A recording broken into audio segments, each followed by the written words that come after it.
এটা কোপ দিয়ে লাইলে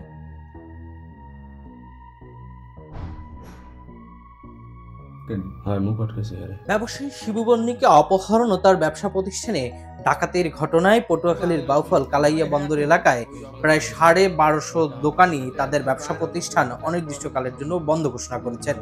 আজ দুপুরে কালাইয়া বন্দরের ১২৫০ দোকানি তাদের ব্যবসা প্রতিষ্ঠান বন্ধ ঘোষণা করে অনির্দিষ্টকালের জন্য। তারা বন্দর এলাকায় এক বিক্ষোভ মিছিল ও সমাবেশ প্রদর্শন করেন। সমাবেশ থেকে ব্যবসায়ীরা জানান, দ্রুত সময়ের মধ্যে অপহরণকৃত ব্যবসায়ীকে উদ্ধার ও জড়িত ডাকাতদের দৃষ্টান্তমূলক গ্রেপ্তার এবং দৃষ্টান্তমূলক শাস্তির দাবি জানান। বন্দরের মার্চেন্ট পট্টির বিশিষ্ট ব্যবসায়ী শিবানন্দ রায় বণিক, উনি কালকে শুক্রবার আমাদের সাপ্তাহিক বন্ধের দিন ছিল, বিকেলে আমাদের বন্ধ থাকে। উনি ওনার ব্যবসায়িক কাজে উনি দোকানে বসা ছিলেন, আততায়ীরা ওনার দোকানে ঢুকে ওনাকে আক্রমণ করে এবং পিস্তল ঠেকাইয়া ওনার দুইজন কর্মচারী ছিল তাদেরকে বেঁধে তাকে ওরা পিছনের দরজা দিয়ে অপহরণ করে নিয়ে যায়।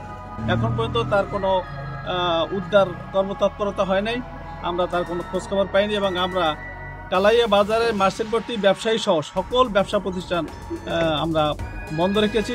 অক্ষত অবস্থায় আমরা ফেরত পাইতে পারি সেজন্য আমরা প্রশাসনের কাছে দাবি জানিয়েছি। আর যদি কোনো উদ্ধার না হয় ততক্ষণ পর্যন্ত আমরা সমস্ত ব্যবসা পথে আমরা বন্ধ রাখবো।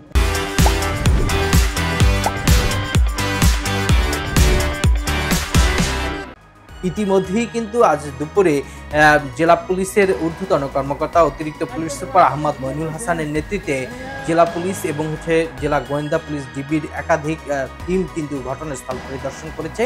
ইতিমধ্যেই ব্যবসায়ীকে উদ্ধারের কাজ কিন্তু শুরু করেছে আইন শৃঙ্খলা বাহিনীর সদস্যরা।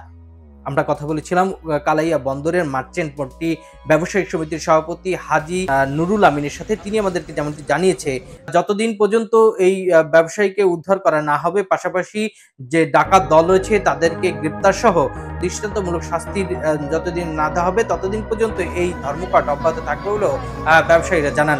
উল্লেখ্য, গতকাল রাতে 10টা 20 মিনিটের সময় শিবু বন্নিকের যে ব্যবসা প্রতিষ্ঠান রয়েছে সেই ব্যবসা প্রতিষ্ঠানে 7-8 জনের একদল মুখোশধারী ডাকাত দল কিন্তু এই ব্যবসা প্রতিষ্ঠানে প্রবেশ করে এবং ক্যাশে থাকা নগদ প্রায় 7.5 লক্ষ টাকা নিয়ে যায় এবং পাশাপাশি তার ব্যবসা প্রতিষ্ঠানে যে দুজন শ্রমিক ছিল, যে কর্মচারী ছিল, তাদেরকে হাত এবং পা মুখ বেঁধে অস্ত্রের মুখে ব্যবসায়ী শিবু বন্নিকে অপহরণ করে নদীর পথে অপহরণ করে তারা কিন্তু নিয়ে যায়। এই অপহরণের ঘটনায় শিবু বন্নিকের পরিবার সহ স্থানীয় ব্যবসায়ীদের মধ্যে এক ধরনের আতঙ্ক বিরাজ করছে। তো পটুয়াখালীর বাউফল থেকে ব্যবসায়ী অপহরণের এই ছিল সর্বশেষ তথ্য। Mohibullah Chowdhury, DBC news, Patuakhali.